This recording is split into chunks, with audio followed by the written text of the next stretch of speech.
History isn't a straight line. It's more like a chaotic, branching river. Every so often you hit a confluence, a current violently diverted. These moments are often battles. They're the ultimate human drama, played on an almost incomprehensible scale. Hundreds of thousands of lives hanging in the balance.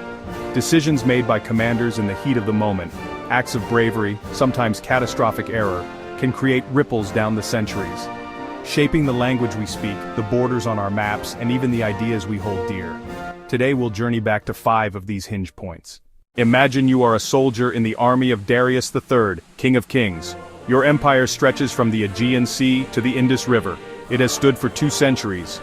And now this upstart from Macedonia, Alexander, has dared to challenge everything. You've fought him before at Issus and seen his professional, hardened soldiers. But here at Gaugamela, you have the numbers, you have the terrain, a wide flat plain cleared for scythed chariots and overwhelming cavalry superiority. Alexander arrives and refuses a night attack. He wants to beat the Persians in broad daylight. He advances in an oblique formation, angling his right forward to draw Persian cavalry and thin their line. Then he wheels his companion cavalry and drives a wedge straight through the gap, straight toward Darius. Darius flees, the center collapses. Alexander has decapitated an empire and unleashed the Hellenistic age. Let's jump forward nearly 14 centuries to 1066, a date every English school child knows. Edward the Confessor has died without an heir. 3 men claim the throne. Harold Godwinson is crowned, but Duke William of Normandy claims the throne, and Harold Hardrada prepares to invade from the north. Harold must defend against 2 invasions. He marches north, defeats Hardrada at Stamford Bridge, then hears William has landed. He forces his weary army south and takes up a defensive ridge near Hastings. He forms an Anglo-Saxon shield wall, kite shields interlocked, men shoulder to shoulder holding the high ground. Norman cavalry, archers, and infantry assault all day. Arrows fly high, charges are repulsed. Rumor of William's death panics his ranks. He lifts his helmet to show he lives and rallies his men. William orders a feigned retreat. English feared chase. Norman cavalry turn and slaughter the pursuing men. The shield wall begins to break. Tradition says King Harold is struck in the eye by an arrow and falls. His death shatters English resistance. William wins and remakes England. We now arrive in 1815. Europe has been convulsed by 2 decades of Napoleonic War. Napoleon, returned from Elba, threatens the continent. Britain, Prussia, Austria, and Russia form the 7th Coalition. Napoleon needs to strike fast to defeat Allied armies individually. His target is Wellington and Blücher in Belgium. Wellington chooses the ridge south of Waterloo, anchoring his line on farms, Hougoumont, La Haye-Sainte, Papelotte. Delayed ground, then the Grand Battery opens. Dense French columns assault. Hougoumont becomes a vortex that drains French resources. D'Erlon's columns crest the ridge and meet Wellington's trap. Point-blank volleys that shatter their assault. Wellington unleashes heavy cavalry. Initial success, then overreach. Cavalry gallop past guns and are counterattacked and broken. La Haye-Sainte falls late afternoon. Wellington's line stretches. The day hangs in the balance. Then figures appear on the eastern horizon. Blücher arrives, keeping his promise. Napoleon commits the Imperial Guard. They are repulsed. La Garde recule. The French army dissolves into rout.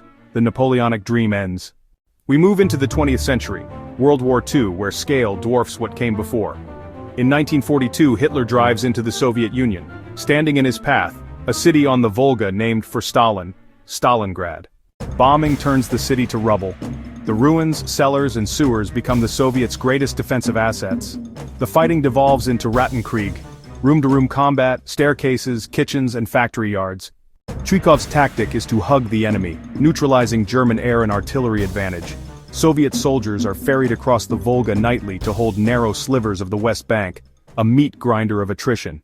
While the Germans fight inside the rubble, Zhukov massed forces on the weak Romanian and Hungarian flanks. On November 19th, Operation Uranus is launched. Within days, the pincers meet at Kalach. The Sixth Army is encircled in a cauldron. Hitler forbids breakout. The Luftwaffe airlift fails.